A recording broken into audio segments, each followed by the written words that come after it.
सिर्फ एक इंसान के कहने पर 6 लाख लोगों ने हिंदू धर्म का त्याग कर बौद्ध धर्म का स्वीकार किया। वो दिन था 14 अक्टूबर 1956 और उस महान इंसान का नाम था भीमराव अंबेडकर उर्फ बाबा साहेब।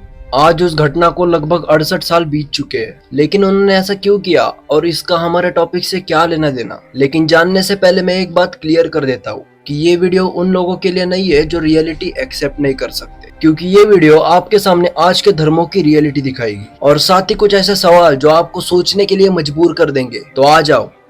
मुझे क्या बोलते भेलपुरी खाने से मेरा पति साइड में था, एक इंसान है उसने उसको गोली मार दी। अभी रिसेंट जो पहलगांव में अटैक हुआ था उसमें 26 सिविलियंस मारे गए थे सिर्फ एक रीजन की वजह से, और वो रीजन ये था कि मारे जाने वाले नॉन मुस्लिम्स थे और जो मारने वाले लोग थे वो उन्हें उनका धर्म पूछ कर मार रहे थे। अब सवाल ये भी आता है कि ये अटैक एक देश के अपोजिट था या फिर एक धर्म के, और इसी सवाल को लेकर पूरा भारत अपने आप में ही लड़ रहा है। अब कुछ हिंदूज को लगता है कि इसमें हमारे देश के सभी मुस्लिम शामिल है और मुस्लिम्स इसका विरोध कर रहे हैं। ये तो थी बातें करने वाली, चर्चा करने वाली आम जनता जो सिर्फ धर्म के टाइम पर चर्चा करते हैं लेकिन बाकी के टाइम पर सब कुछ भूल जाते हैं। देश में हो रहे रेप्स, मर्डर्स, खराब सुविधाएं, खराब एजुकेशन, भूखमरी, इन्हें इन सब से कुछ लेना देना नहीं है। लेकिन इनमें कुछ कट्टरवादी लोग भी है जो धर्म के नाम पर सिर्फ नफरत और अहिंसा फैलाते हैं। ये सिर्फ हिंदूज या फिर मुस्लिम्स में नहीं है, ऐसे लोग आपको हर धर्म में मिलेंगे जिन्हें लगता है कि उनका धर्म खतरे में है और ये लोग धर्म को बचाने के लिए हिंसा करते हैं, बल्कि इन्होंने कभी धर्म ग्रंथ को हाथ भी नहीं लगाया होगा। इन्हें लगता है कि इन्होंने कुछ नहीं किया तो धर्म खत्म हो जाएगा। अरे इससे बेहतर कुछ पढ़ लिख लिए होते तो अब तक देश की तरक्की हो गई होती। खैर, आपसे क्या ही आशा रखेगा देश। लेकिन इसमें दोष आपका नहीं है। हमारे देश की आधी जनरेशन तो सोशल मीडिया के चक्कर में ही बर्बाद हो गई है और जो बचे कुछ है उन्हें भी गुंडा बनना है। इन्हीं लोगों से तो हमारा देश भरा हुआ है। अरे देश की तरक्की तो छोड़ो, ये लोग खुद की भी तरक्की नहीं कर सकते।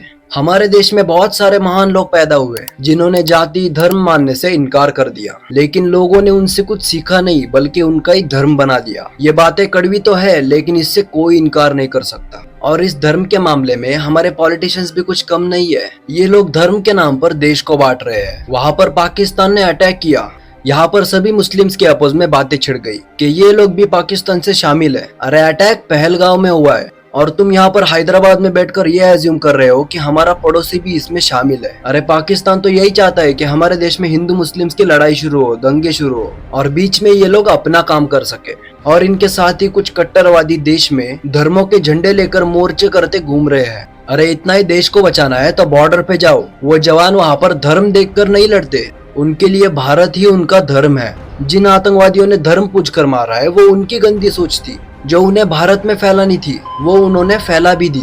एक बार फिर से एक नया मुद्दा छिड़ गया हिंदू मुस्लिम्स का।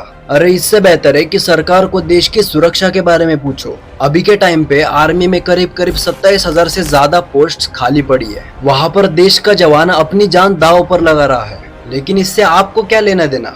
आपको तो अपने काम से फुर्सत ही नहीं मिल रही, आप सरकार से क्या सवाल पूछोगे। संविधान ने सभी को तो अधिकार दिया है आवाज उठाने का, लेकिन कोई उठाएगा नहीं, क्योंकि आपके घर में थोड़ी भूखमरी है, आपके घर में थोड़ी किसी का रेप हुआ है, आपके घर में थोड़ी किसी का मर्डर हुआ है, आपका बेटा थोड़ी इंडियन आर्मी में है, आपके बच्चे इन सब से तो बाहर है, आपके बच्चे तो अच्छे स्कूलों में पढ़ रहे हैं। इसमें आपका कोई दोष नहीं है। आपकी आंखों पर तो सरकार ने धर्म की पट्टी बांध रखी है। आपको देश से बड़ा तो धर्म लगता है। शायद सरकार आपको ये बताना भूल गया कि देव, देश और धर्म ऐसा भी हमारे देश में कुछ था। देव मतलब वो जो सुप्रीम एनर्जी जिसमें आप मानते हो। देश मतलब वो जो आपको खाना, पानी और रहने के लिए जगह देता है। और उसके बाद आता है आपका धर्म। लेकिन धर्म क्या है, एक एग्जाम्पल से समझो।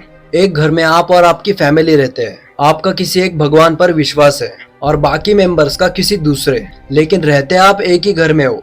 तो क्या आप बाकी फैमिली मेंबर्स को ये कहोगे कि मैं जिस भगवान को मानूंगा आपको भी उसी भगवान को मानना पड़ेगा, अगर नहीं मानोगे तो मारे जाओगे? नहीं ना। इसी तरह एक देश होता है। देश एक घर जैसा है और हम सब फैमिली। देश के कुछ अलग रूल्स होते हैं, लेकिन जब देश पर अटैक होता है तो वो अटैक हमारे घर पर हुआ है। इस टाइम पाकिस्तान को भी पता चलना चाहिए कि हम सब एक है, हम सब भारतीय है। और एक सवाल उन कट्टरवादी लोगों से और पॉलिटिशियंस से कि सभी धर्म के ग्रंथों में तो यही लिखा है कि भगवान अल्लाह एक सुप्रीम एनर्जी कहो। ये सारी दुनिया सृष्टि उससे ही बनी है, मतलब इस धरती पर सब कुछ जो कुछ बना है वो उसी से ही बना है। तो मुझे एक बात बताओ, आप किस भगवान के कहने पर ये सब कर रहे हो? या फिर आपका एक अलग भगवान है? खैर जाने दो, मुझे पता है इसका आपके पास कोई जवाब नहीं है। और जैसे कि मैंने इस वीडियो की स्टार्टिंग में जिस इवेंट की बात की थी, उस पर मैं जल्द ही इस वीडियो का सेकंड पार्ट लाऊंगा। और अगर आपको लगता है कि इस वीडियो से लोगों में कुछ सुधार होगा, तो ये वीडियो उन लोगों से शेयर जरूर करना। तो मैं अरशद आपकी हेल्प के लिए हमेशा रहूंगा सोलफ्लुएंस कम्युनिटी के साथ।